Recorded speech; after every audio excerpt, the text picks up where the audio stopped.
가죠. 진도 나가죠. 여러분 이거 한번 좀 꼭 좀 봐주시고요.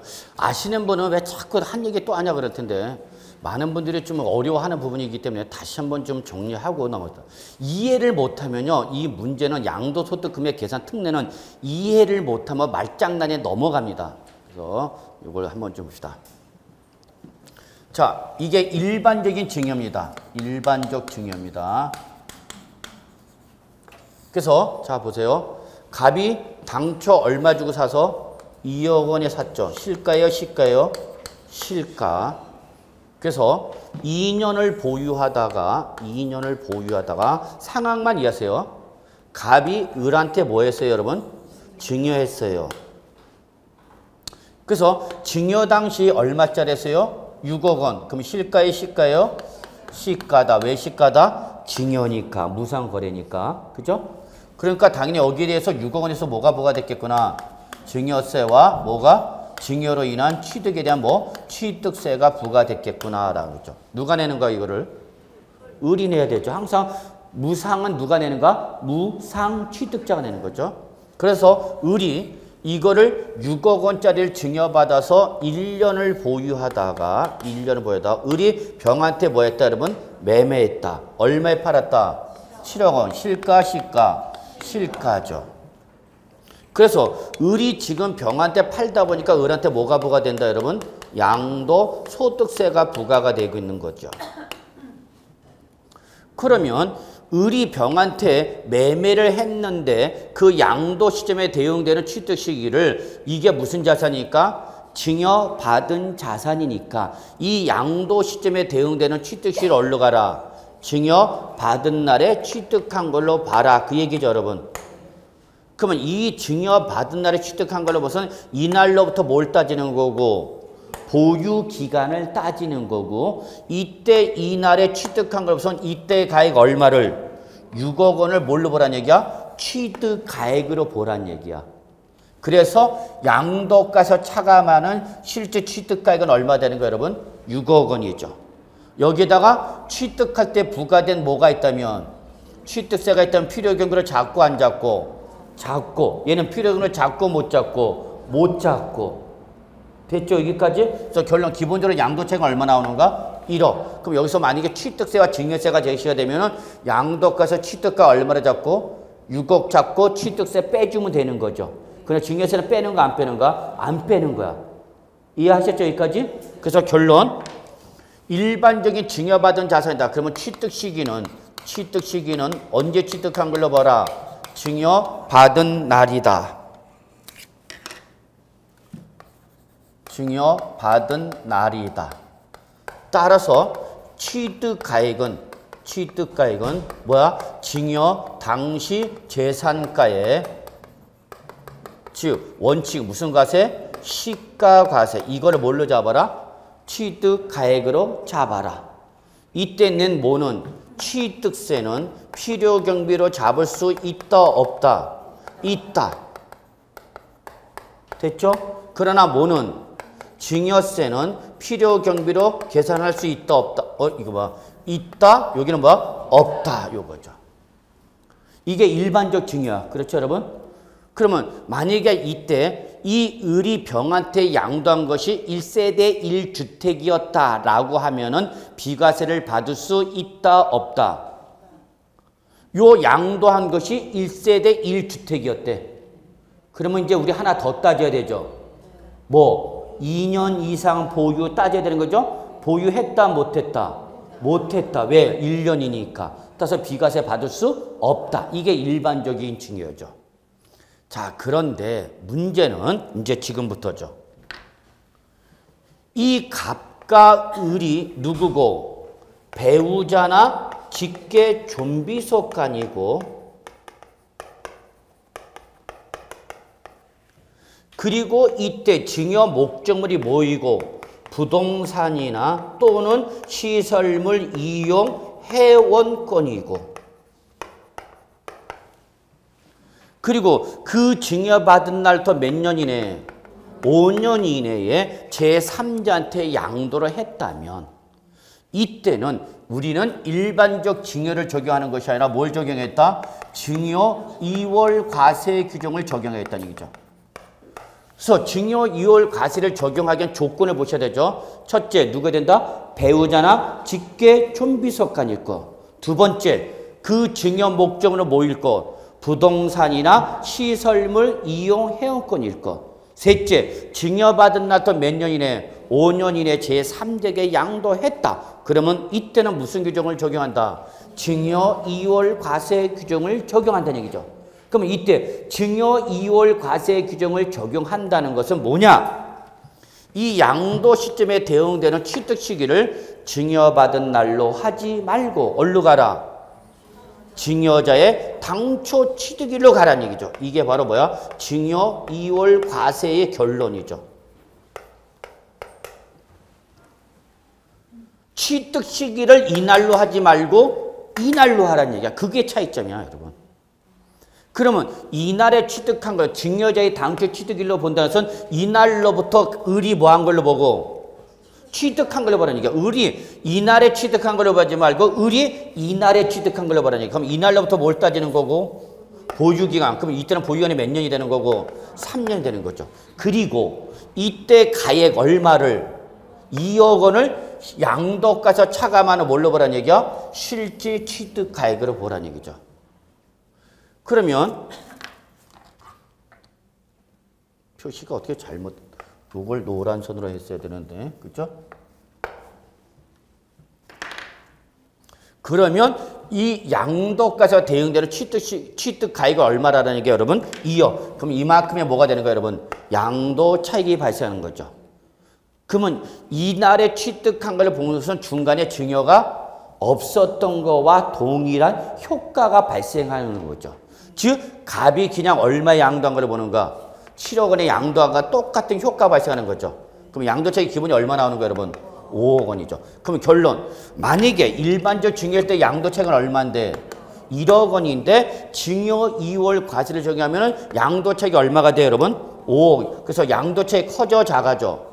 커지는 거죠. 결론, 증여 2월 과세를 적용했던 선 양도세를 줄여주겠다, 늘리겠다. 늘리겠다는 얘기야, 늘리겠다. 그럼 왜 늘리느냐? 이 자들이 배우자나 직계 준비속간일 때는 뭘 받느냐? 상속세 및 증여세법에 따라서 뭘 받느냐? 증여 재산 공제를 받아요. 즉 제가 1년 내내 외쳐대는 것이 부부지간일 때 증여는 얼마까지 공제받습니까? 6억 원까지 공제받습니다. 그렇죠? 즉 다른 말로 말하면 부부지간에는 얼마까지? 6억 원까지는 증여세 과세한다 안 한다? 안 하죠. 그럼 이게 지금 얼마짜리니까? 6억짜리니까 부부지간이면 증여세는 내 안 내? 안 내죠. 다만 뭐만 내면? 취득세를 내면 양도차익이 직접 갑이 병한테 양도하면 얼만데? 5억 원인데 살짝 중간에 뭘 통해서? 증여를 통해서 이거를 취득 시기를 보고 요거를 취득하다 보면 양도차익이 1억 원은 어떻게 돼서 줄어드는 거죠. 그럼 여러분 이걸 아셔야 되는 거죠. 아, 장기 보유 자산일수록 직접 양도하지 말고 눈 떠. 눈에 힘 줘. 지금 잠이 오네. 지금 잘 타임 아니야. 이따 하자. 자, 좀 움직이세요. 예. 가만히 있으면 좀 힘들어요. 잠이 올 거예요, 여러분. 예. 제가 뭘 저를 쳐다봤을 때 뭐 보는 시각적 효과가 있으면은 예. 좀 잠이 안 올 텐데 배는 그냥 엠보싱 볼록에다가 다리는 짧고 예. 얼굴은 못생겼고 그러니까 조금 보기가 거북할 거예요. 이해는 해. 근데 저를 보지 마시고 칠판을 보세요. 칠판은 이쁘잖아. 색깔도 들어가고 노란 색깔, 빨간 색깔. 그래서 결론은 이렇게 배우자나 직계 준비석 간의 모함을 통해서 증여를 통해서 양도 차익을 어떻게 하는가? 줄이는 거죠. 그래서 직접 양도하지 말고 중간에 뭘 통해라? 증여를 하고 양도하라는 얘기죠. 이게 절세 방법 중에 하나야. 그러니까 과세관청이 이렇게 중간에 직접 양도하지 않고 뭘 통해서? 증여를 통해서 양도소득세 주니까 과세관청이 이제 뒤집어져 안 뒤집어져? 뒤집어지는가? 그래서 이렇게 일정한 요건을 충족하면은, 즉 증여 2월 과세 조건을 충족하면 취득 시기를 증여받은 날이 아니라 언제로 가는 거고? 증여자의 당초 취득일이 되는 거죠. 따라서 취득가액은 증여 당시 재산가 6억 원이 아니라 증여자의 당초 취득가액이 되는 거죠. 이해되세요? 그러면 양도책이 얼마 돼버려? 저 사례에 따르면 5. 그럼 중간에 증여 효과가 있어 없어? 없어지죠. 근데 실제 증여는 받았어 안 받았어? 받았죠. 받았기 때문에 양도자 을은 양도책에 있을 때 취득세는 필요금을 잡아 못 잡아? 잡죠. 근데 증여세는 어떻게 할 거냐 얘기야 이제. 증여세는 뭘 적용할 때는 증여 이월 가세를 적용할 때는 뭐 한도 내서 양도 차이 한도 내서 필요 경비로 인정해준다 안 해준다? 해주겠다 그 얘기야. 왜? 증여가 없었던 걸로 보니까. 이게 차이점이죠. 그래서 우리 서브노트 373쪽 보시면은 서브노트 373쪽 보시면 과세 내용에 요게 1번이죠. 요게 3번으로 나와 있죠, 지금. 취득 시기가 언제로 갔어요, 여러분? 증여한 배우자나 직계존비속에 뭘로 가는가? 당초 취득을 한 거죠. 3번 과세가액에. 예. 그다음에 취득가액 요게 이제 1번이죠. 취득가액을 해당 배우자나 게 존비속에 뭐로 가는가? 취득 당시 가액이죠. 그 다음에 2번. 요게 이제 2번이죠. 양도 차익을 한도 내서 증여세는 필요 경비를 잡는다 못 잡는다? 잡아라. 원래는 잡는데 못 잡는데? 못 잡는데. 근데 왜 해주는가? 중간에 증여가 없는 걸로 효과가 발생하기 위해서 실제 나쁜 증여세가 있다면 양도 차익 한도 내서 필요 경비를 어떻게 하라? 잡아라. 이해되세요? 이해되세요? 예. 그러면 양도소득세 납세 의무자는 자, 요 사례에 따르면 양도소득세 납세 의무자는 일반적 증여는 누가 되는 거예요, 여러분? 수중자 을이 되는 거죠? 예? 예. 증여 이월 가세는 양도소득세 누가 내는 거예요, 역시? 누가 내야 되는가? 수중자 을이 내는 거죠. 지금 누가 양도했으니까? 을이 양도했으니까. 지금 을이 병한테 양도했어요. 양도세 계산한 거야. 다만 일반적 증여는 이날에 취득한 걸로 보고 이날의 가액을 뭘로 대응시키는 건데 실질 취득가로 대응시키는 건데 뭘 적용하면 증여 이월 과세를 적용하면 취득 시기를 이날로 보지 말고 이날로 가고 이때의 가액을 뭘로 잡으라는 얘기야? 실질 취득가로 계산하라는 얘기죠. 그렇기 때문에 양도세는 계속 누가 내는가? 을이 내는 거죠. 자, 그러면 우리는 고민하는 거죠. 증여 이월 과세를 피해 갑시다 그 얘기야. 이 규정을 피해가는 방법을 찾아야 되는 거죠. 여러분이 찾을 줄 알아야 돼요. 그러면 첫째 누구지간이면 배우자 관계면 이 배우자 관계를 양도하기 전에 뭐 해버리는가? 끊어버리는 거죠. 직계 존비성은 끊어 못 끊어? 못 끊어. 왜? 얘는 뭐니까? 핏줄이니까. 이혼하면은 부부는 뭐가 되지만 남이 되지만 자식은 내 자식인 거야. 그죠? 이혼해도 자식은 내 자식인 거야? 내 핏줄이니까. 그러면 직계 존비성은 이혼을 통해서 끊을 수 있어 없어? 없죠. 그러면 끊을 수 있는 건 뭐야? 이 배우자는 끊을 수 있죠. 뭐 하면 되니까? 이혼. 그래서 양도하기 전에 살짝 뭐 하는가? 이혼하는 거죠. 그러면 양도 당시 무슨 관계가 끊어졌으니까?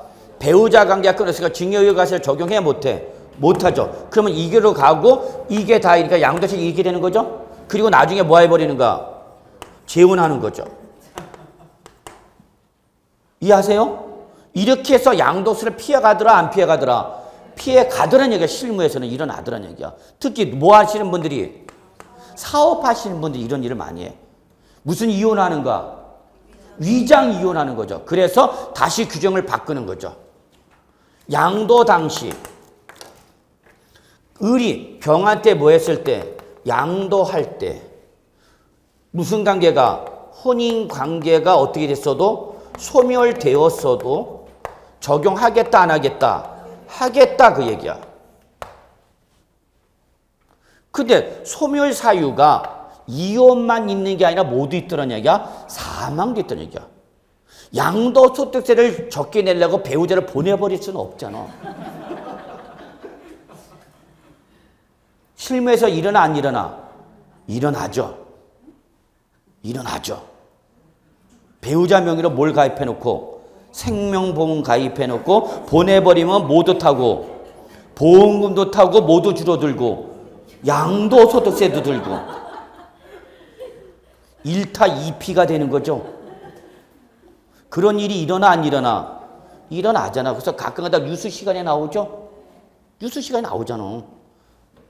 세상에 믿을 놈은 있다 없다? 있다 없다? 응? 있다. 그래도 우리 남편은 믿어야 돼 안 믿어야 돼? 믿어야죠.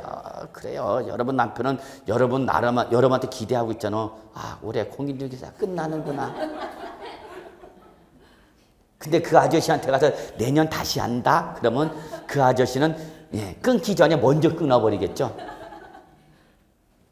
그래서 소멸을 할 때에 적용하니까 단 뭐일 때는 적용한다 안 한다? 안 한다. 그래서 결론은 뭐 했을 때는 적용하고 이혼했을 때는 적용하고 사망했을 때는 적용한다 안 한다? 안 한다.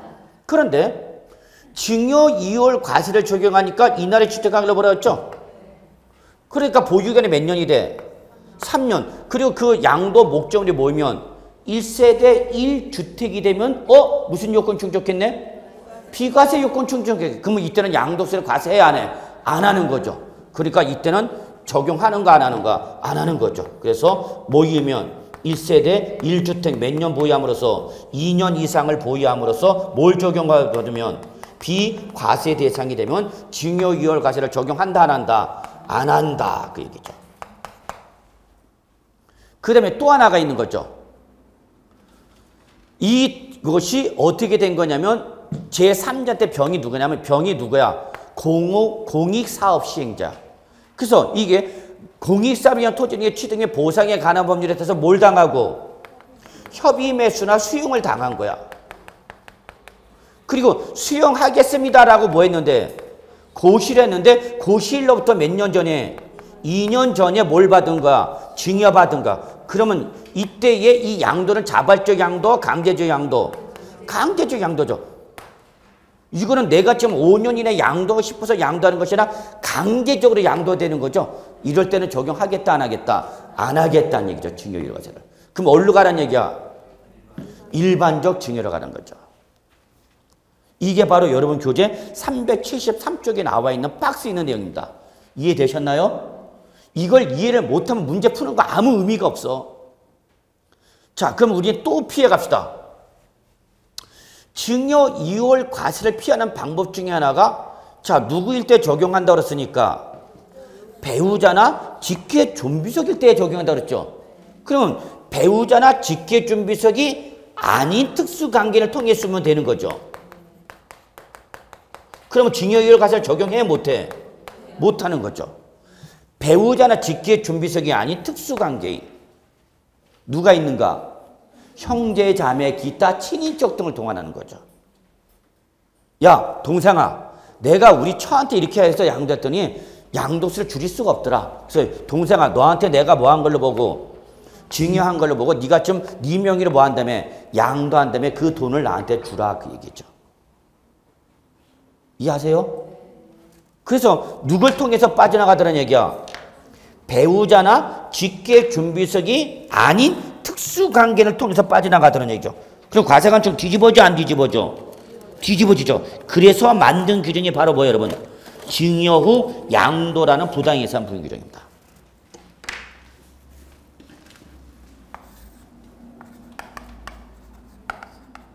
증여 후 양도라는 뭘 적용하는 거 여러분? 부당행위 계산 부인 규정이죠. 안 보여? 어쩌란 말이야.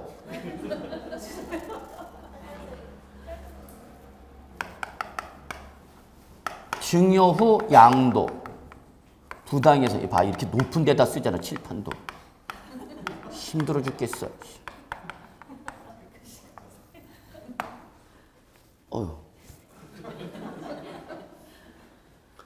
그래서 증여 후 양도는 누구일 때 적용하는 거예요, 여러분? 배우자와 직계 준비속을 제외한 특수관계이냐.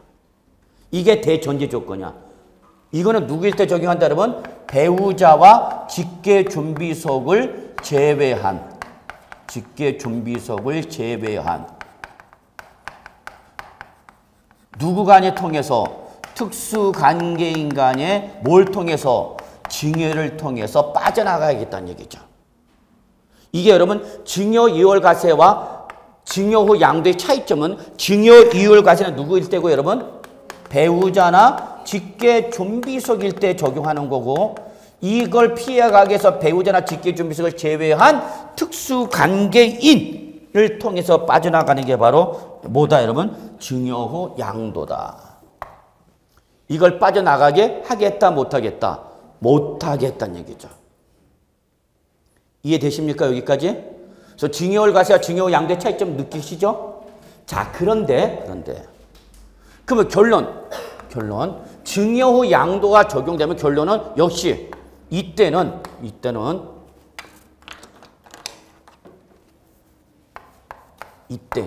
배우자나 직계준비소를 제외한 특수관계일 때는 이때는 누가 증여자 갑이 직접 누구한테 병한테 뭐 한 걸로 봐라? 매매한 걸로 보라는 얘기입니다.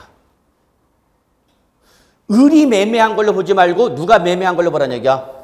갑이 직접 누구한테? 병한테 양도한 걸로 보라는 얘기야. 그럼 아예 중간에 증여를 있었던 걸로 보겠다? 없었던 걸로 보겠다? 아예 없었던 걸로 보겠다는 얘기입니다. 없었던 걸로. 이해되세요? 그러면 이때는 취득 시기는 언제가 되는 거 역시? 이거는 똑같아요, 여러분. 어디로 가라는 얘기야? 증여자의 당초 취득으로 가라는 얘기야, 여러분. 그러면 이때에 자, 여러분 요 증여 양도는 무슨 규정이에요? 부당의 예산. 자, 여러분 부당의 예산 부인 규정은 반드시 누구와의 거래됩니까? 특수관계인이 거래됩니다. 이게 첫 번째 조건. 두 번째는 이 자와 거래를 하면서 조세 부담이 어떻게 부당하게 뭐가 됐을 때만 감소되었을 때만이죠. 감소됐을 때만. 증가되면 아니야. 그때는 과세관청은 말려 안 말려? 안 말려. 더 내기 때는 과세관청은 항상 적게 내는 걸 문제 삼지 더 내는 건 말려 안 말려? 전혀 안 말립니다. 아무 소리 안 합니다. 그래서 이때에 증여자 갑이 병한테 직접 양도하기 위해서는 조건이 있습니다. 단. 조세 부담이 어떻게 됐어야 돼? 부당하게? 감소됐어요. 그러면 이때에 증여자가 직접 병한테 양도한 걸 보니까 증여자가 양도했다고 가정했을 때 뭐를 계산해 봐야 돼? 양도소득세를 계산해 봐야 되겠죠? 네가 직접 병한테 양도했다고 가정했을 때 뭘 계산하고? 양도소득세를 계산하고 그 다음에 실제 수증자가 증여는 받았어 안 받아? 형식상으로는 형식세는 받았죠? 그럼 수증자가 형식세를 증여받았을 때 뭘 낸 거? 증여세 냈겠죠? 그리고 지금 형식상으로 누가 양도한가? 형식상으로 누가 양도한가? 을이죠? 그럼 을이 병한테 양도했을 때 뭘 계산해보고? 양도소득세를 계산해봐야 되죠. 그래서 이때 수증자가 양도했다가 가정했을 때의 증여세와 양도세를 합한 금액보다도 증여자가 직접 양도했다가 계산했을 때 양도세가 뭐 할 때? 클 때만 적용하는 거죠. 한마디로 갑이 직접 누구한테 팔았다고 가정했을 때 병한테 팔았다고 가정했을 때 양도소득세를 계산하고 형식세는 증여받았어 안 받았어? 받았죠. 그럼 을이 증여받았을 때 뭘 낸 게 있고 증여세 낸 거 있고 을이 양도했다고 계산했을 때 뭐를? 양도소득세를 합한 금액보다도 얘가 직접 양도했을 때의 양도소득세가 뭐 할 때? 클 때에만 누굴 잡는가? 갑을 잡는 거죠. 이해하세요? 자, 을이 직접 양도했다고 가정했을 때 양도소득세는 200이야. 근데 수증자가 형식상 증여받아서 증여세가 얼마냐? 50. 양도소득세는 100이야. 그러면 결론. 수중자가 내는 증여세와 양도세 합한 금액이 얼마고? 150. 직접 중간에 증여가 없었던 걸로 보고 직접 양도로서 계산한 양도세가 얼마면? 200. 그러면 이때는 과세관청은 얘를 잡겠다, 수증자를 잡겠다? 증여자 잡겠다는 얘기죠. 이게 뭐예요, 여러분? 증여 후 양도의 부당해상 부익이야. 그러니까 결론은 둘 중에 어떤 놈을 잡겠다는 얘기야? 세금 많이 낸 놈을 잡겠다는 얘기야. 근데 얘는 200인데 얘가 200이고 증여세 200을 내고 양도소득세가 100이야. 그럼 얘는 수증자가 내는 세금은 얼마야? 300. 얘가 더 큰 거죠? 그럼 과세관청은 얘를 잡아 안 잡아? 안 잡지. 얘가 더 세금을 더 많이 내는 건데. 이해하시나요? 예, 이거죠, 이거. 그래서 증여 후 양도는 반드시 조세 부담이 부당하게 감소된 걸 확인해야 돼. 확인하는 게 바로 뭐야? 증여자가 계산한 양도소득세가 수증자가 내는 증여세와 양도소득세부터 뭐 할 때만? 클 때만 이 규정을 적용한다는 얘기입니다. 됐나요? 그러면 이 관계를 다시 한번 정리하면, 자, 여러분 판단해야 돼. 시험에 나왔어, 이런 지문이. 그러면 자, 봐요. 갑이 을한테 뭐하고? 증여를 하고 을이 병한테 뭐 했다? 양도를 했다. 이 말이 나오면, 증여 후 양도가 나오면 여러분이 해야 할 일이 뭐예요, 여러분? 갑과 을이 특수 관계인이냐 아니냐를 봐야 되는 거야. 그래서 갑과 을이 특수 관계인이 아니다. 그러면 이때는 어디로 가는 거고? 일반적 증여로 보는 거죠.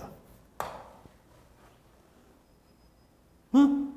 그런데 갑과 을이 누구면 특수 관계이냐? 그러면 특수 관계인 중에서도 다시 이자가 배우자나 직계 존비속이면 이때는 증여 이월 과세 규정을 확인해 봐야 되는 거고, 배우자나 직계 존비속을 뭐한 제외한 특수 관계인이면 이때는 뭘 적용하는가, 여러분? 증여 후 양도라는 부당행 계산 부인 규정을 살펴봐야 되는 거다는 얘기입니다. 이거를 파악하셔야 됩니다.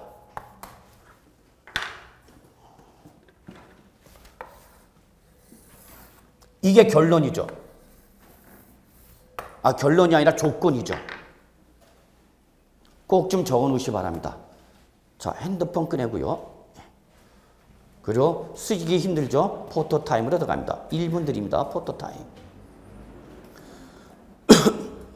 이걸 꼭 기억해 두셔야 됩니다. 그래서 시험에 나왔을 때 일반적 증여로 갈 거냐, 증여월 과세로 갈 거냐, 증여 양도나 부당해산 부인 규정으로 갈 거냐, 이거를 여러분이 판단하셔야 됩니다.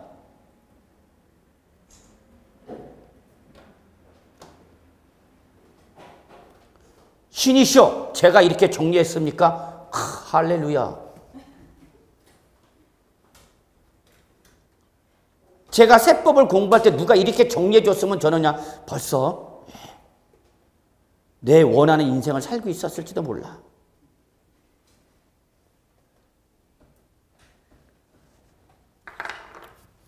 감히 말씀드리지만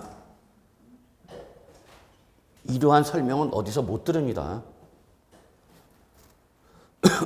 꼭 좀 정리해 두시고요. 자, 이제는 이제 문제 풀면서 마무리하겠습니다.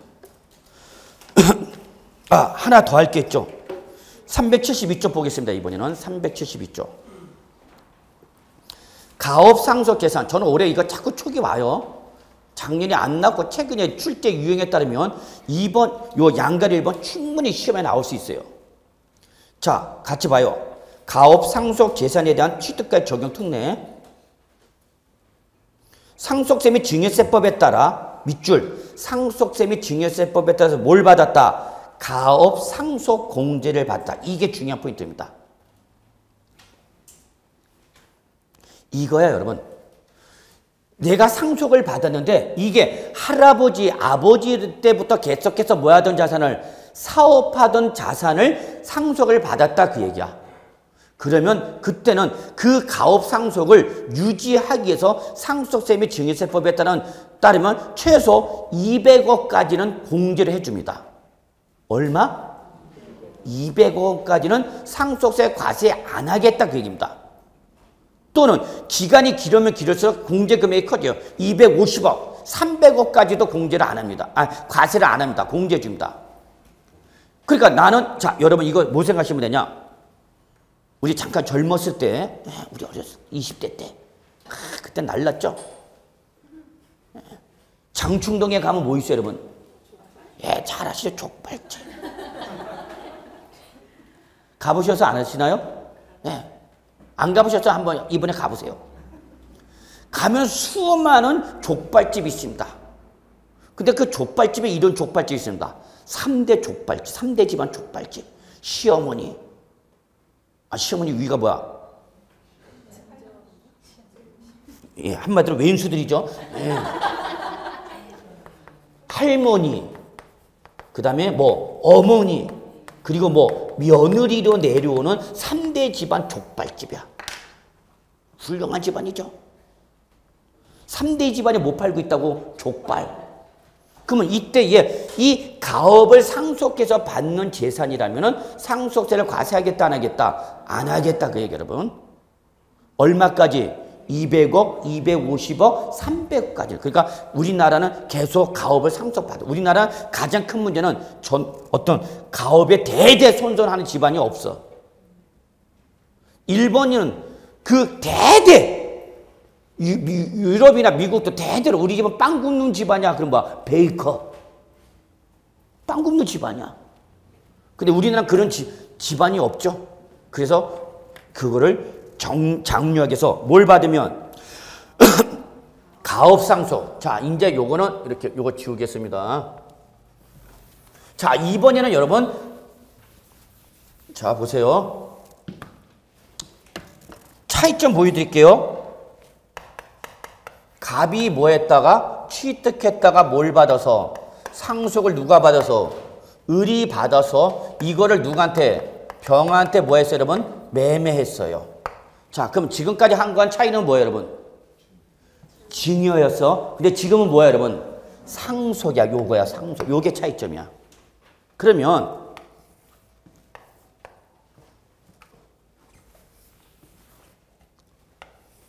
시험에 나와. 갑이 취득을 했어요.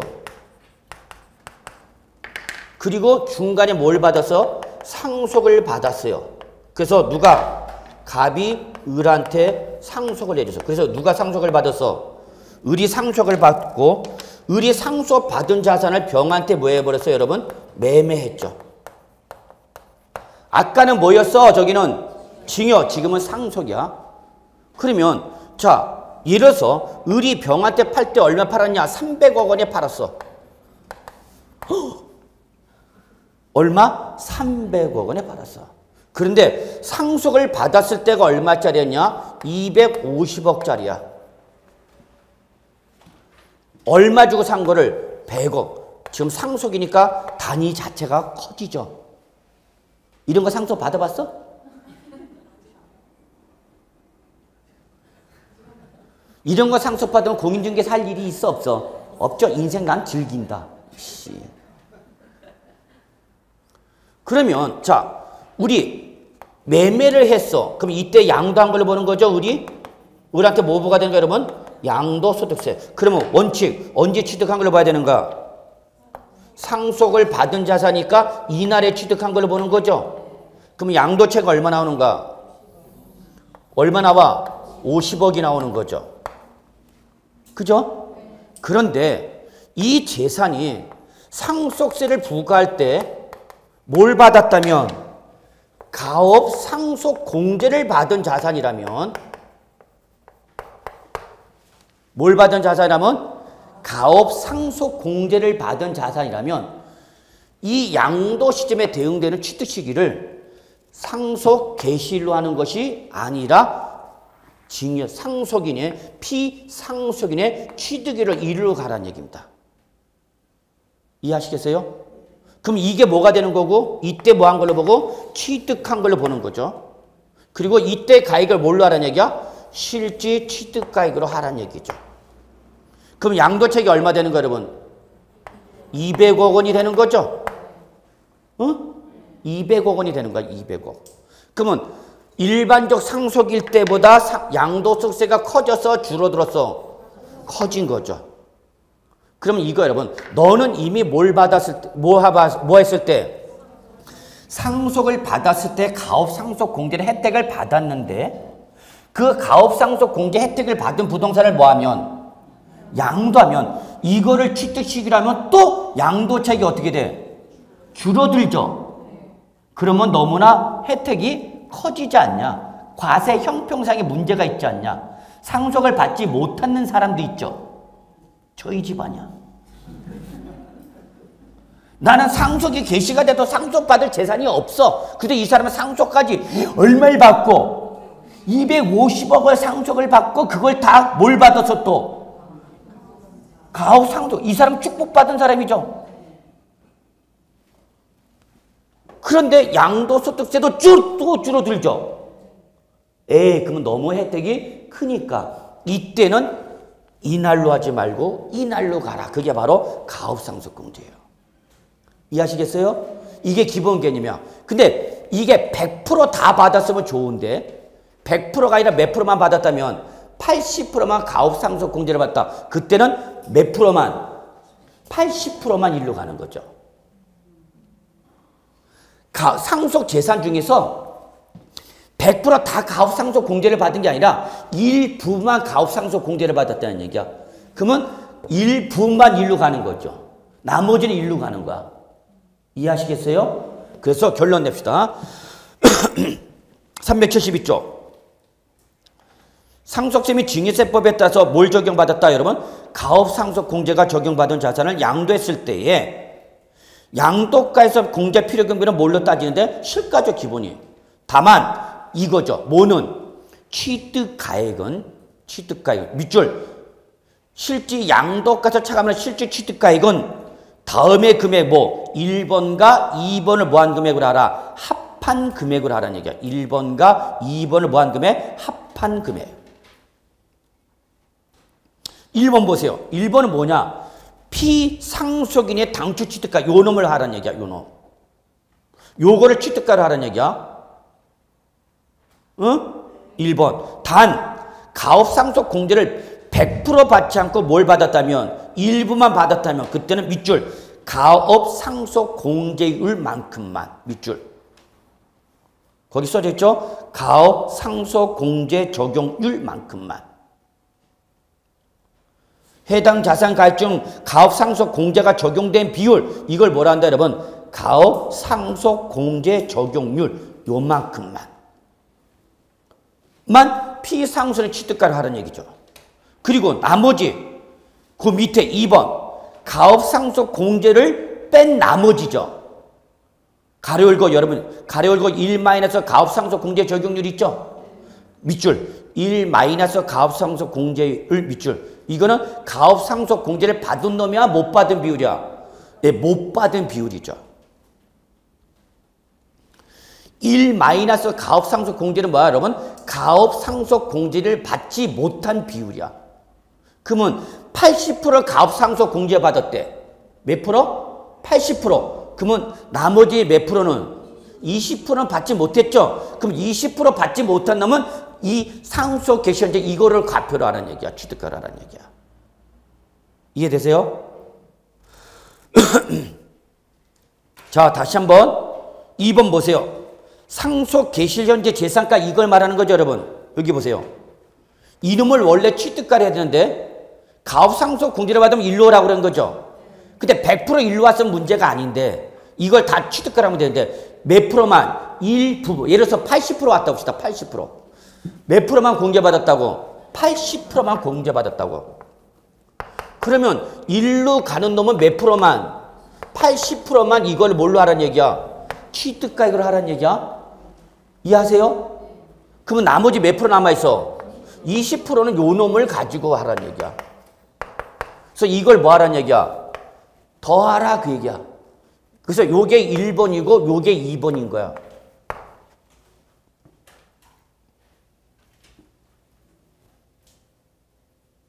이해되시죠? 자, 봐. 나 지금 얼마 받았어? 얼마 상속받았어? 250원인데 그 중에서 250억을 다 공제를 받지 못하고 몇 프로만 받았어? 80%만 공제받았어. 그러면 80%만 뭘로 취득가액으로 하는 거고 피상속의 당초 취득가 얼마? 100억 원에 몇 프로만? 80%만 요걸 뭘로 하는 거고? 취득가액. 그럼 아직 공제받지 못한 몇 프로는? 20%는 요 놈을 뭘로 하라는 얘기야? 취득가액으로 하라는 얘기죠. 그래서 이걸 뭐한 금액이? 더한 금액이 실제 양도가에서 차감하는 뭐가 되는 거야? 취득가액이 되는 거다. 그 얘기 여러분. 이해되세요? 그래서 결론. 뭘 적용받으면? 가업 상속 공제를 적용받으면 상속 개시 기준이 아니라 올라가라. 피상속인의 당초 취득일을 기준하는 겁니다. 잊지 마세요. 그래서 가업 상속 공제가 적용됐을 때는 결론. 상속 개시일 기준이 아니라 어떤 날이다? 피상속인의 당초 취득 기준이다. 이게 결론이야. 자, 그러면 지난주 나간 보충 프린트 봅시다.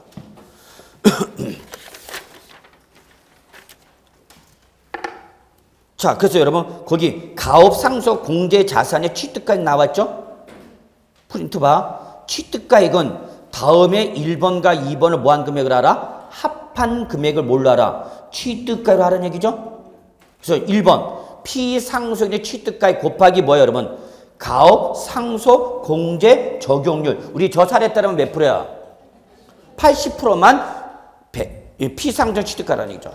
나머지 1 마이너스 가업 상속 공제 적용률 있죠? 이거는 상속 공제를 받지 못한 비율을 요만큼은 이 가액을 하지 말고 뭘로 하라는 얘기야? 상속 개시 현재의 가액을 취득가액으로 하라는 얘기야.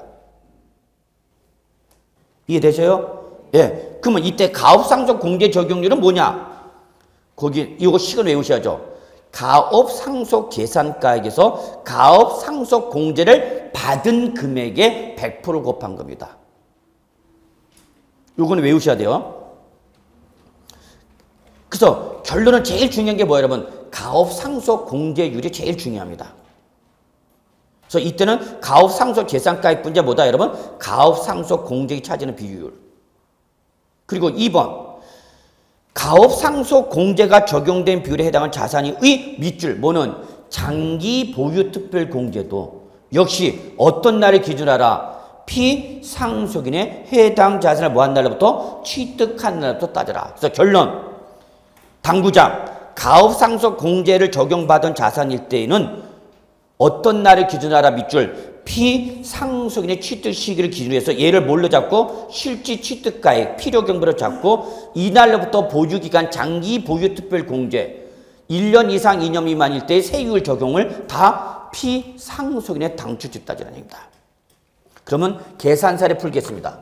시험에는 사례 문제가 나오겠죠. 거기 나오겠죠. 그래서 그 문제가 나오면 여러분은 맞춰야 됩니다. 여러분하고 저하고 했잖아. 진짜 나왔네? 아씨, 내년엔 꼭 해야지, 그럼. 돌아버려, 그러면. 아저씨 짐 싸. 자, 계산 사례. 우리 아저씨 지켜야죠?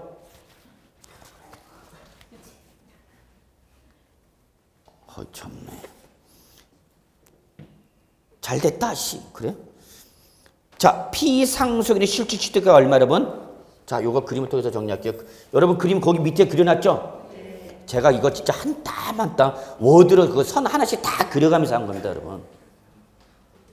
여러분 그 그림이 아무것도 아닌 것 같지만 그거 진짜 한 땀 한 땀 수놓아 그린 그림입니다. 저작권 보호 대상이죠. 죽여버려 그냥. 아이고 죄송합니다. 제가 책을 이렇게 그림을 그려갖고 책을 세다 이렇게 문제 올리면요. 그걸 베껴 써요, 또 그대로. 그런 사람들이 있어요, 남의 책, 남의 내용을. 그리고 마치 자기가 쓴 것처럼 그런 좀 비도덕적인 사람들이 있습니다. 그러면 남은 이거를 정말 고민하면서 만든 건데 그거를 마치 자기가 그래서 자기 책에다 놓고 내 책이다 하고 책을 내는 사람도 있어요. 그래서 솔직히 말해갖고 제가 저작권 고발하려고 그랬어요. 근데 또 같은 선생끼리인데 동업자 정신이 있어서 에휴 너도 먹고 나도 이거 먹고 사는 건데 그걸 또 저작권 시비 걸어갖고 소송해보면 있습니다. 제가 아주 된통 당한 적이 있습니다, 여러분. 우리 여기 선생을 말하는 게 아니라 다른 출판사 선생이 그러니까 정말 소송을 걸려고 그랬어요. 근데 그분이 또 인정을 해. 맞다, 네 거 베낀 건 맞다. 그러니까 또 에이 그래 그렇게 해서도 먹고 살겠다면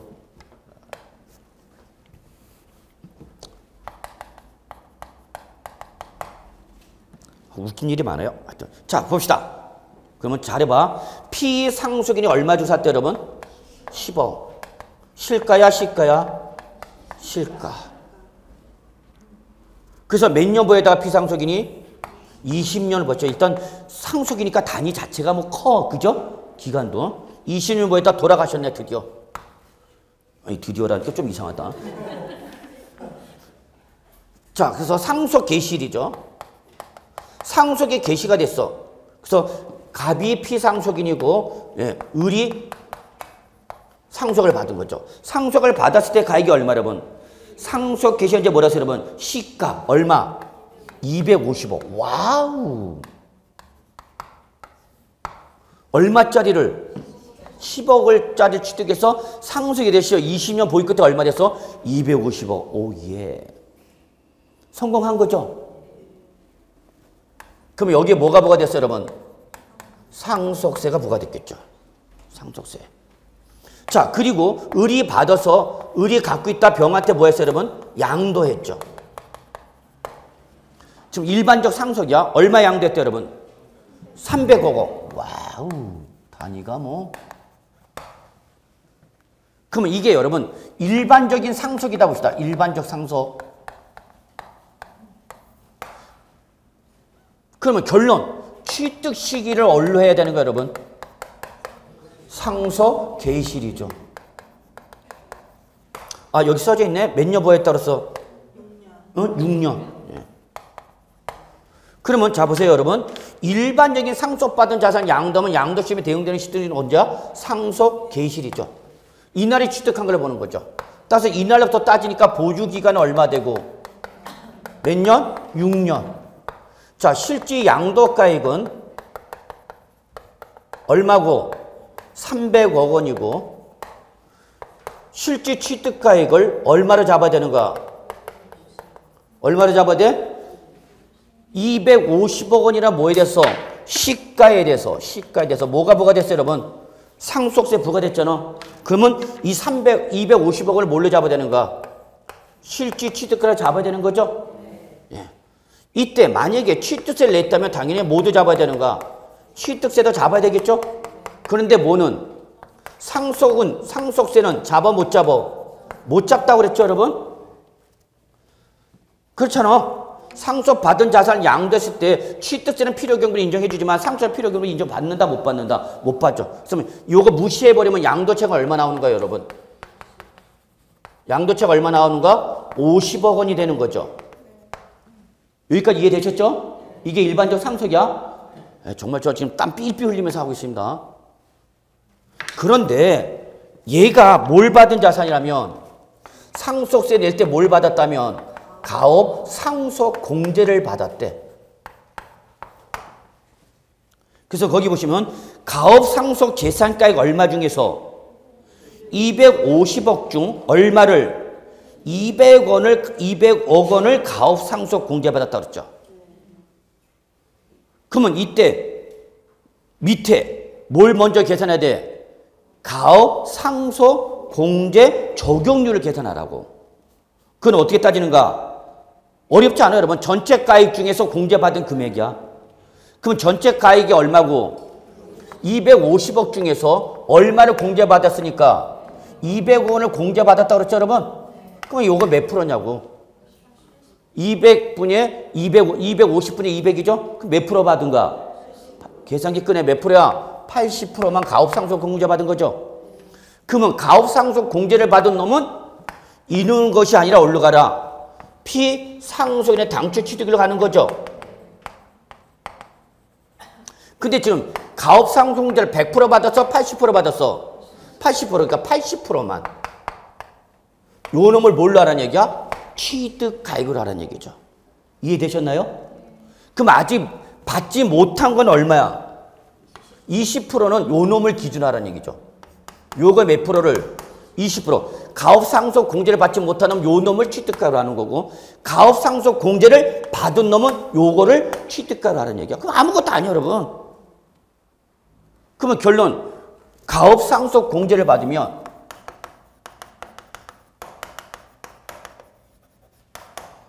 저 지금 그분이 오셨어요, 저한테. 내가 이렇게 설명할 줄 나도 몰랐어. 언제를 하는 거야, 여러분? 피상속인의 당초 취득을 하는 거죠. 그럼 보유기간은 몇 년이 되는 거야, 여러분? 26년이 되는 거야, 보유기간은. 뭘 적용할 때는? 가업상속 때는 26년. 실제 양도가가 얼마? 300억이죠? 다만 이제 얘가 바뀌는 거죠, 여러분. 취득가액을. 자, 몇 프로 공제받았어? 80%. 그럼 공제받은 80%는 어떤 놈을 기준한 거야? 당초 취득가액 얼마? 10억. 이해하시겠죠? 어렵지 않아요, 여러분. 근데 아직 공제받지 못한 게 몇 프로 있네요, 여러분? 20%가 있죠? 20%는 어떤 걸로 하라는 얘기야? 상속 개시 당시 가액 얼마? 250. 아무것도 아니에요, 여러분. 그러면 이제 우리 요거 계산만 해주면 되는 거야. 그럼 계산기 좀 꺼내주세요. 얼마? 8억. 요거는 50억. 계산기도 필요 없네. 얼마 취득가액은? 58억이 되는 거죠. 그 다음에 양도책은 얼마 되는가 그러면 300억 원에서 얼마 빼니까 58억을 빼니까 얼마 되는가? 242억 원이 되는 거죠. 그럼 양도책이 커져서 적어졌어? 양도소득세가 커진가 작아진가? 커진 거죠. 커진 거. 그러니까 결론, 가업상속 공제를 적용했다는 것은 양도세를 어떻게 하겠다는 얘기가 더 내게 하겠다는 얘기죠. 요거 꼭 좀, 자, 포토타임 들어갑니다. 주세요. 이거 찍어놔.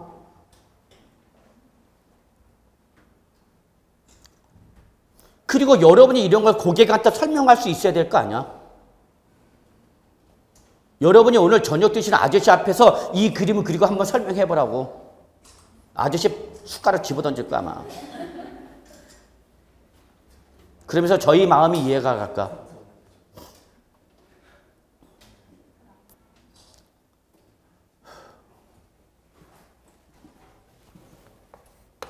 달라지는 걸 보셔야 돼요. 달라지는 거. 그죠?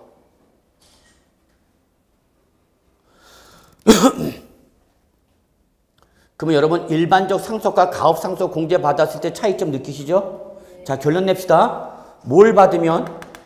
가업상속 공제를 적용받았으면 그놈은 어떤 날이 아니라 상속 개시이 아니라 피상속인의 당초 취득일을 뭘로 하라는 얘기야? 이날 취득일하고 요걸 뭘로 하라는 얘기야? 실제 취득하라는 얘기죠? 근데 100% 상속을 받아서 문제가 없는데 만약에 일부만 받았다. 몇 프로만 받았어? 80%. 그러면 80%만 요 놈을 기준하는 거고 나머지 공제받지 못한 놈 몇 프로는? 20%는 뭐를 가져가라는 얘기야? 요거를 가져가라는 얘기죠. 일반적 상속과 똑같은 거죠. 이거야, 여러분. 난 내가 놀랬어. 이렇게 쉽게 설명할 수 있을 줄. 뭐랄까 얘? 내가 돌아버린다. 보이십니까, 여러분? 예, 꼭 좀 계산 문제. 그래서 여러분은 거기까지만 보세요. 양도 차이까지만. 그 다음에 장기 보유 특별 공제의 양도소득 과세 표준은요, 이거는 내용이 어려워요. 심어요. 더 어려워. 그래서 아마 출전이 시험에 내도 여기까지는 안 낼 거야. 물어보면 어디까지? 자, 출전에는 두 가지를 물어볼 수 있어요. 첫째, 취득가액이 얼마냐 물어볼 수 있어요. 가업상속 공제를 받았을 때의 취득가액을 얼마냐 이걸 물어볼 수도 있고요. 출제위원은. 또 뭘 물어볼 수도 있어요. 양도 차익이 얼마냐? 여기까지는 물어볼 수 있어요. 여러분 수준에서는. 그래서 첫 해면 이걸 물어볼 가능성이 높고요. 그 다음에 업그레이드하면 이제 양도 차익. 또 업그레이드하면 이제 장기 보유 특별 공제까지 가는 거야. 자, 꼭 좀 정리하시기 바랍니다. 요거는 지금 책이 없습니다. 그래서 꼭 정리하시고요. 자, 됐어요. 이제 어려운 거 다 끝났어요. 이제 나머지는 뭐 주워 먹는 문제 이제.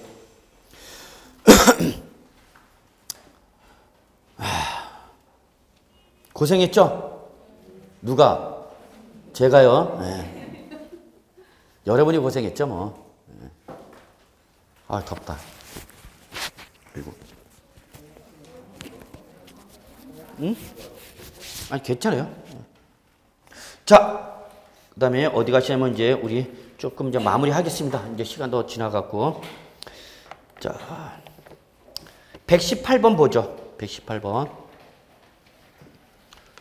다시 한번 부탁드립니다. 이거 꼭 한 번만 해보세요, 여러분. 한 번만 해보면 돼. 여러분 직접 그리는데 이걸 계속 눈으로만 보면은 여러분께 안 돼. 이걸 한 번 여러분 그림을 그리고 여러분한테 옆 사람한테 설명을 해봐, 한 번이. 예, 그러면 돼요. 한 번만 해보면 돼요. 저도 똑같아요. 여러분처럼 제가 직접 한 번 해보니까 이해가 된 거고요. 제가 그냥 이해를 안 하고 그냥 맨날 법칙만 보면 저도 잘 몰라요. 제가 한 번 해봐서 이해를 했기 때문에 여러분한테 계산 문제도 만들고 그림도 그리고 한 거예요. 제가 해봤기 때문에. 그래서 여러분도 한 번 해보시면 돼요. 제가 학교 다닐 때 더럽게 공부 못했다 그랬어요. 성적표만 받으면 올가라. 그냥 하여튼 저희 동네 개 한 마리 잡는 날이었어요. 깨깨깨 그러면 저희 동네 아줌마들이 아이 오늘 또 제주인 잡나 보다. 그랬어요. 그런데 여러분은 더 잘하실 수 있어요. 한 번만 해보시면 돼요. 그래서 자신감 가지시고. 자, 118번. 다음은 양도소득 금액을 계산함에 있어서 발생하는 결손금 위에다 적으세요. 양도차손. 양도차손 또는 결손금은 통산할 수가 있는데 이때 통산 대상이 되는 건 뭐야, 여러분? 부동산 등과 주식 등은 뭐가 있어? 분단선이 있다고 그랬죠, 여러분? 부동산 등과 주식은 섞인다, 못 섞인다? 못 섞여. 그럼 보세요, 여러분. 1번, 2번, 3번, 4번 묶으세요. 뭐야? 부동산 등이죠. 근데 5번은 뭐야, 여러분? 주식. 그러면 주식은 섞여, 못 섞여? 못 섞여. 통산할 수가 없죠. 자, 이거는 뭐냐면요. 이거 여러분. 소득세는 무슨 단위 과세예요, 여러분? 기간 단위 과세죠. 자, 제가 A, B, C 세 놈을 양도했어요, 올해. 근데 하나는 양도 차익이 100이 나왔고 하나는 손실 20이 나왔어. 이럴 수도 있죠, 여러분. 꼭 이익을 본다는 보장은 없잖아. 이익을 본다는 보장만 있으면 여러분 우리 무조건 그쪽에다 올인하는 거야. 공인중개사가 중요한 게 아니라 100% 수익을 낼 수 있다면 그쪽에다 올인하는 거죠. 여러분 혹시 그런 거 알고 있으면 저한테 꼭 좀 얘기해 주세요. 하기만 하면 100% 수익을 낼 수 있는 게 있다면 저한테 꼭 좀 얘기해 주십시오. 강의 안 한다 저는. 그거 하죠. 그래서 올해 몇 개를 양도했는데 3개를 양도했는데 문제는 한 놈이 뭐가 난 거예요, 여러분? 손실이 난 거죠. 그러면 소득세는 무슨 과세? 합산과세란 얘기야. 그러면 결국은 1년 동안에 발생한 소득은 얼마로 보겠다는 얘기예요, 여러분? 130에서 20을 뺀 얼마? 110을 1년 동안에 벌어들인 뭐로 보겠다는 얘기야? 소득으로 보겠다 그 얘기예요, 여러분. 이해하시겠죠? 그런데 이때에 이놈이 다른 거와 뭐하고 있어요? 지금 통산한 거죠? 이익을 줄였죠? 이때 이 줄일 수 있는 단위는 뭐와 뭐로 구분하라? 부동산 등과 뭐로 구분하라? 주식 등으로 구분해서 여기는 우리 어두운 조국의 현실. 뭐가 있어? 분단선이 있는 거죠. 그래서 왔다 갔다 해? 못해? 못해. 우리 평화통일되면 이제 왔다 갔다 할 수도 있어, 우리도. 그래서 니들은 니들끼리만. 니들은 니들끼리만. 이해하시겠어요? 그 얘기야, 그 얘기. 이해하셔야 됩니다. 그러면 얘가 부동산 등이면 여기서 통산할 수 있는 거죠? 근데 이렇게 해볼까요, 여러분? 얘가 부동산이고 A가 부동산이고 B가 주식이야. 자, 그 다음에 C가 부동산이야. 그러면 이때 소득은 어떻게 되는 거예요, 여러분? 얼마로 해야 돼, 세법상? 130입니다. 130. 왜? 얘가 섞이질 못하니까. 그러면 이렇게 된 걸로 보니까 130. 이거는 뭘로 봐야 돼? 제로로 봅니다. 2월 가시하면 마이너스로 보지만은 우리는 소득세는 항상 양도세는 무슨 단위? 1년 단위. 그럼 이건 제로로 보는 거야. 이해하시겠어요? 근데 요 놈도 주식이야.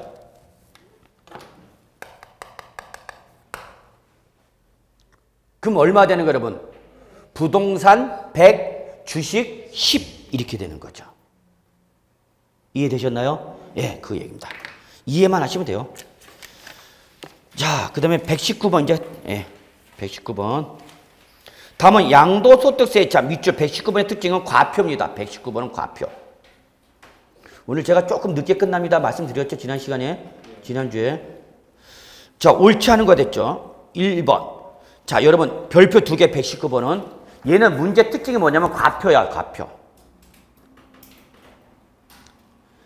그래서 얘는 양도차익, 장기보유 특별공제, 양도소득기본제 다 한꺼번에 문제 풀어보겠다는 겁니다. 1번. 일정한 오피스텔 및 상업용 건물의 모는 기준시가로 보겠죠? 근데 지금은 안 물어봐. 왜? 이거 언제 때 문제야? 2002년도 13회 때 문제야. 이 당시는 뭐가 원칙이야? 기준시가. 그래서 기준시가를 물어본 거예요. 근데 지금 뭐니까? 실가니까 너무 크게 신경 쓸 필요는 없다 그 얘기입니다. 그래서 일단 이러한 오피스텔이나 상업용 건물의 기준시가는 건물의 종류, 규모, 거래 상황, 위치를 참작하여 결론은 이겁니다. 매년 1회 이상 국세청정이 토지와 건물가액을 일괄하여 산정 고시하는 가. 요게 바로 기준시가라 그 얘기입니다. 그냥 눈으로만 보세요. 2번. 양도소득 기본공제는 양도소득이 있는 거주자. 이 자에 대해서를 죄송합니다. 공제 대상자라는 거고 해당 연도 양도소득금에서 양도자산별로 각각 연 250만 공제돼 미등기 양도자산 제외한다. 맞았어? 틀렸어? 틀렸죠. 뭐가 틀렸죠, 여러분? 양도자산별이 아니라 양도소득 기본공제는 뭐예요, 여러분? 소득별이죠. 3번. 부동산에 관한 권리를 양도했다. 자산의 양도가에 뭘로 해야 하는가? 당연히 실거래가, 실질거래가이죠. 4번. 양도차익 계산 시 취득가액을 뭘로 하면 밑줄? 기준시가로 하면 반드시 토지의 모동, 필요경비 계산공제도 해야 되는 거죠. 그래서 이때 토지 필요경비 계산공제는 취득 당시 개별 공시지가의 몇 프로다, 여러분? 3%. 다 미등양되면 0.3. 요거 조금 더 들어가면은 너무 깊숙이 들어가는 거 아닌가 생각이 드는데 요거 한번 봅시다. 자, 양도차익 계산 개념을 좀 이해해 주시기 바랍니다. 자, 우리 양도차익은 뭐에서 기본적으로 양도가에서 뭘 빼고 뭘 빼죠? 취득가액, 기타 필요경비 빼는 거죠, 여러분. 그렇죠? 그래서 뭐가 나오는 거예요, 여러분? 양도차익이 나오는 거죠. 제가 지금 양도차익에 관련된 프린트 나갔나요? 안 나갔나요? 양도차익으로 별도로 프린트 나간 거 없어요? 예, 그럼 요거 좀 적으셔야 되겠습니다. 적지 마. 이따 포토타임 드릴 테니까. 그러면 원칙. 양도차익 얼로 계산하라? 실가죠. 그 무슨 가액에서? 실지 양도가액에서 뭘 빼는가? 실지 취득가액을 빼는 거죠, 여러분. 그 다음에 뭐가 있는 거예요, 여러분? 자본적 지출액과 뭐가 있는 거예요, 여러분? 양도비가 있는 거죠. 그렇죠? 근데 예외적으로 무슨 조사면 추계 조사 결정 경정할 때는 우리 뭐라 했어요, 여러분? 매감 환기 그랬죠. 그래서 뭐가 없으면 실지 양도가액이 없어서 추계 조사할 때는 무슨 가액을 적용하라? 매매 사례 가액을 적용하라. 그죠? 근데 매매 사례 가액이 없다면 어떡하라? 감정평가업자의 감정가액에 뭘로 하라? 평가액을 하는 거죠.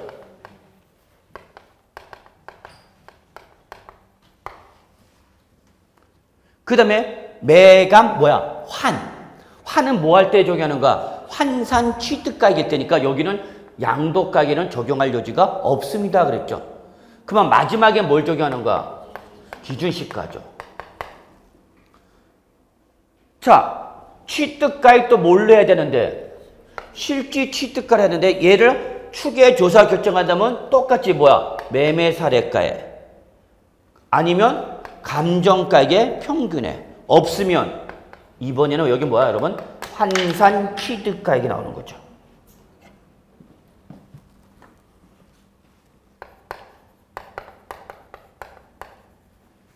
이것도 없으면 기준시가죠.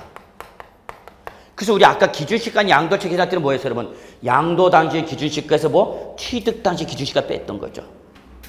그래서 여러분 요거 보셔야 돼요. 얘가 원칙인 거야. 양도소득세, 양도책을 계산하는 거는.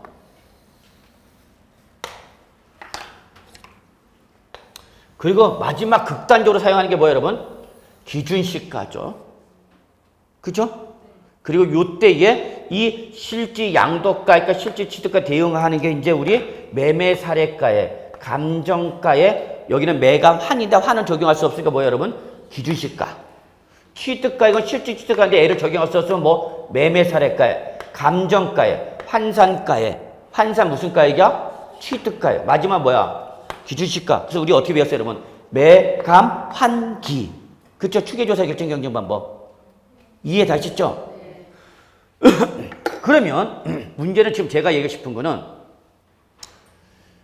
매매사례가나 감정가의 평가액으로서 양도 계산할 뿐만 아니라 실질 취득가액이 실질 취득가액이 아닌 뭘로 했거나 취득가액을 뭘로 했거나 매매사례가에 감정가액 평가에 환산 취득가액 뭘로 했다? 기준시가. 그러면 반드시 요 자본적 지출액과 대응되는 걸로 뭐 해줘야 된다 여러분? 필요경비 계산 공제액을 해줘야 된다라는 게 특징입니다. 자본적 지출액이나 양도비나 실가로 계산 안 하면 양도비나 죄송합니다. 실질 가액을 실질 양도가에서 실질 취득가액과 자본적 지출을 빼는 것이 아니면 무조건 실질 취득가액이 아닌 매매사례가액, 감정가액 평균에 환산가액, 기준시가 할 때는 반드시 뭘 해야 된다? 필요경비 계산 공제액을 해줘야 된다는 게 특징입니다. 그런데 저는 주로 어디서 설명드렸어요? 여기를 설명드렸던 거예요, 여기. 최근에 요게 시험에 나왔던 거죠. 자꾸 시험 범위가 넓어지니까 할 수 없이 이것까지 지금 설명을 드린 거야, 제가. 그래서 결론, 자본적 지출액과 양도비에 대응되는 필요경비는 뭐다, 여러분? 필요경비 계산 공제액이다. 그래서 결론은 이걸로 계산할 때는 매매사례가액이라든지 감정가액의 평가액이라든지 환산 취득가액이라든지 기준시가로 할 때는 반드시 한 번 더 뭐를 빼야 된다? 필요경비 계산 공제액을 한 번 더 빼야 된다. 그러면 이때 이 필요경비 계산 공제액은 뭐다 여러분? 취득 당시 기준시가에서 양도 물건에 따른 뭘 곱한 거다 여러분? 공제율을 곱한 겁니다. 공제율 몇 프로? 37 짓고 하나. 그렇죠. 자, 그래서 요거 한번 좀 정리해 주셔야 합니다. 사진 찍으시고요. 솔직히 여기까지 안 나오길 바랍니다. 제 개인적으로는. 근데 요즘은 시험 난이도가 실전 추진이 정말 어렵게 나오다 보니까 천방지축이 어디를 나올지 예측을 못할 정도예요, 지금.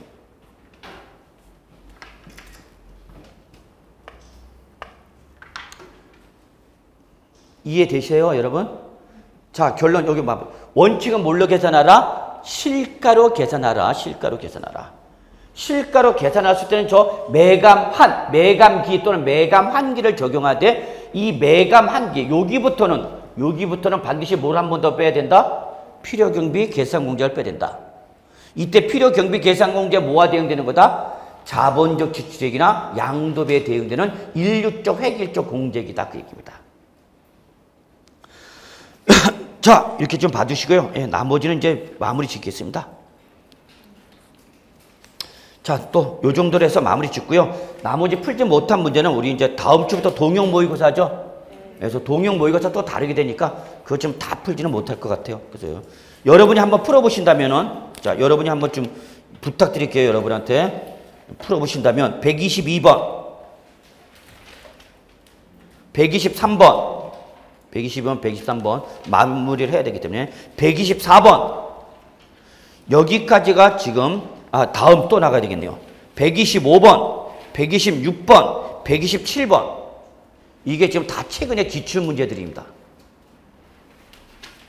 한번 풀어보시고요. 이해가 안 되면 내버려 두세요. 또 동영 모의고사 풀 때 또 계속해서 여러분하고 씨름할 테니까 128번 뭐 이런 거 다. 그래서 여기까지 128번까지는 한번 여러분이 개인적으로 좀 풀어보시고요. 이해가 안 되면 꼭 다음 주에 저한테 개인적으로 오셔서 나 요 부분이 이해가 안 된다 풀다 보니까 그걸 꼭 좀 질문하시면 제가 또 성심성의껏 대답해 드릴 테니까 예, 이런 부분은 여러분한테 맡기고요. 자, 어디로 가냐면은 나머지는 이제 뭐 예정신고 이런 거 다 여러분 풀 수 있어요. 마무리 어디 가냐? 기타 국세. 그래서 여러분 책 이제 잠깐 326조. 326쪽에서는 여러분 딱 하나만 보시면 돼요. 어디 보시냐면은 예. 서브노트 379쪽. 여기서 반드시 정리할 거 잡아드릴게요. 일단은 379쪽에 양가를 본 부동산 임대소득의 비과세 꼭 잡으셔야 되겠죠? 비과세. 특히 2번과 3번이고 이 중에 3번이 올해 신설된 규정이죠. 응? 네, 그래서 이거 꼭 잡으셔야 되죠. 2번과 3번. 그 다음에 다음 페이지로 넘어가셔갖고요. 양가로 4번에서 3번과 4번을 잡으셔야 돼요. 3번과 4번.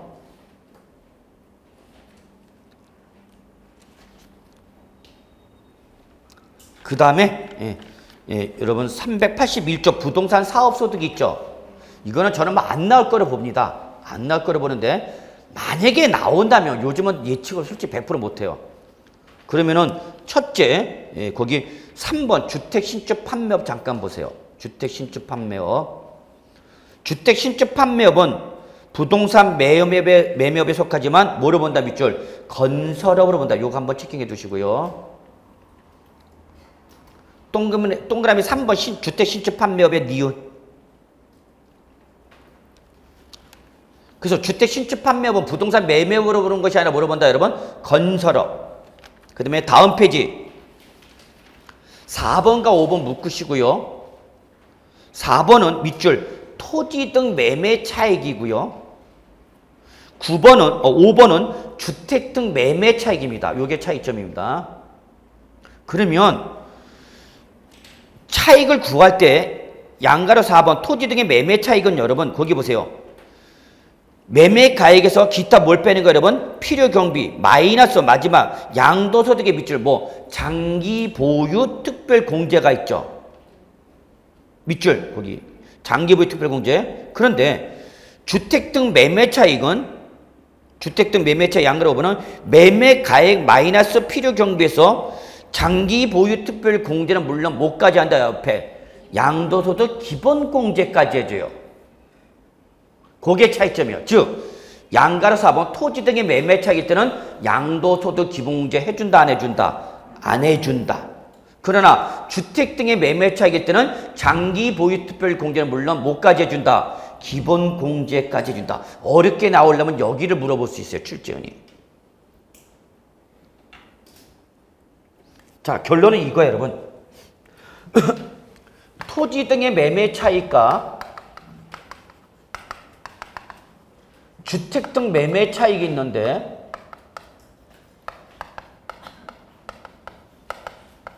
다 뭐 구하는 거야, 여러분? 매매 차익인데 다 여기는 뭐 실지 양도가액에서 실지 취득가액 등에 뭐 빼면 되는 거야, 여러분? 필요 경비를 빼는 거죠. 여기서 뭘 차감해라? 장기, 보유, 마치 뭐와 똑같아요, 여러분? 양도소득세와 똑같죠? 이해되시죠? 이거는 둘 다 공통상이야. 양도차익 계산 방법은. 실은 매매 차익이라고 되어 있지만 뭐와 똑같은가? 양도차익과 똑같은 개념이에요. 다만 주택은 우대 규제. 우대. 얘는 투기인이요. 부동산. 그래서 여기는 한 번 더 뭘 해줘라? 양도소득 기본 공제를 해줘라. 그 얘기예요. 그런데 토지 등 매매 차익일 때는 양도소득 기본 공제가 있다 없다? 없다. 지금 그 얘기입니다.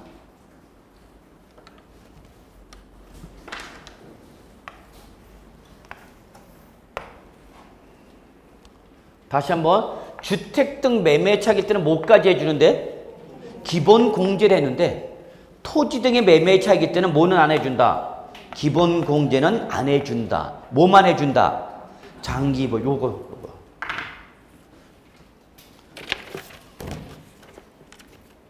그러면 여러분 이 327조 문제 3번 좀 보죠. 문제 3번.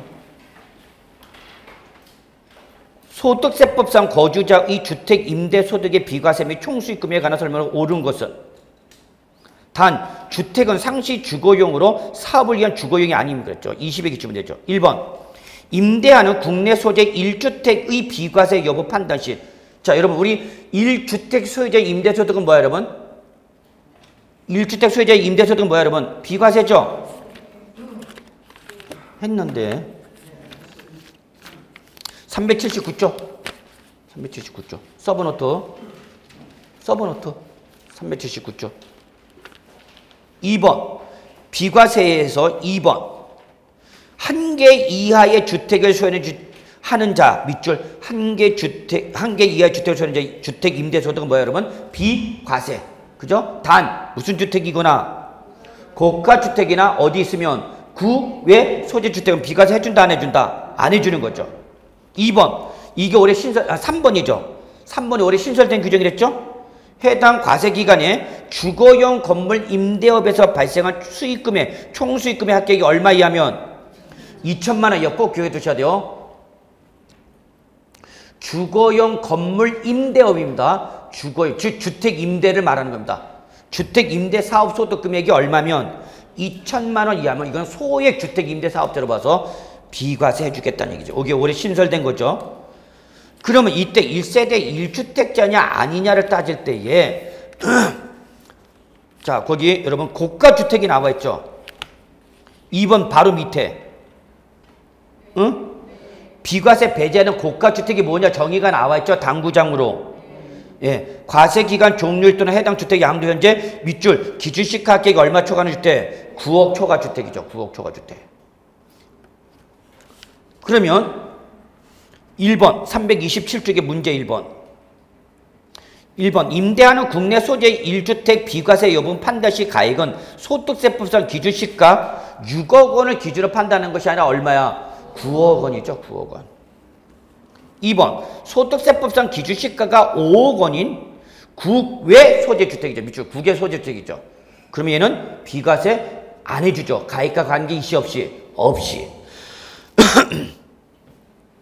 3번 본인과 배우자가 국내 각각 주택을 소유한 경우 이를 합산하지 않고 각 거주자별로 소유주택 기준으로 주택임대소득세 비과세 대상인 1주택 여부를 판단한다. 밑줄 본인과 배우자가 각각 주택을 소유한 경우 이때는 주택수를 따질 때 어떻게 할 거냐? 요 내용이 여러분 교재 380쪽 서브노트 잠깐 380쪽 서브노트 죄송합니다. 왔다 갔다 해서 동그라미 4번 주택수의 계산에 마지막 줄 밑줄 어떻게 됐죠? 본인과 배우자가 각각 주택을 소유하고 있다. 이때는 어떻게 하라? 합산해서 하라. 그러면 결론 이거죠. 남편도 1주택, 처도 몇 주택? 1주택. 그러면 이때에 남편 주택에서 뭐하고 있고? 거주하고 있고 처의 주택을 뭘 줬어? 임대 줬다 지금 그 얘기야. 그러면 이때 요거는 1주택의 임대 소득으로 봐서 비과세를 받을 수 있니 없니 그 얘기야 여러분. 그럼 1주택자를 판단할 때는 어떻게 하라? 합산해라. 그 얘기죠. 그럼 몇 주택자니까? 예, 그러니까 얘는 비과세 받을 수 없다. 그 얘기죠. 이해하세요? 4번. 국내 소재 3주택을 소유받은 자가 주택 임대 보증금 합계액이 얼마면 4억 원이면 그 보증금에 대해서 법령에서 정한 산식으로 계산한 금액을 총 수익금에 어떻게 한다? 산입한다. 이게 바로 옆에 되었어요. 간주 임대료.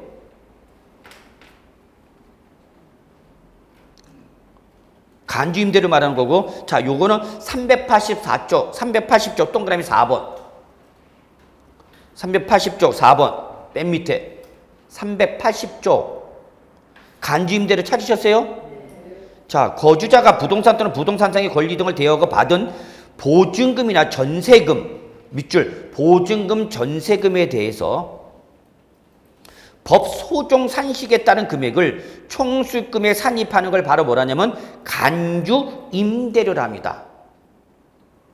한마디로 말해서 임대료로 간주하게 해서 간주하여 소득세 과세하겠다는 얘기죠. 단, 이때 이 간주 임대료일 때 주택은 이 경우 주택은 밑줄 몇 주택 이상자 3주택 이상 소유자 and 보증금 합계액이 얼마 초과 3억 초과일 때만 적용합니다. 그러면 요거를 다시 한번 좀 정리하면 이거예요, 여러분. 우리 뭘 받았어? 월세를 받았어. 그 다음에 뭘 받았어?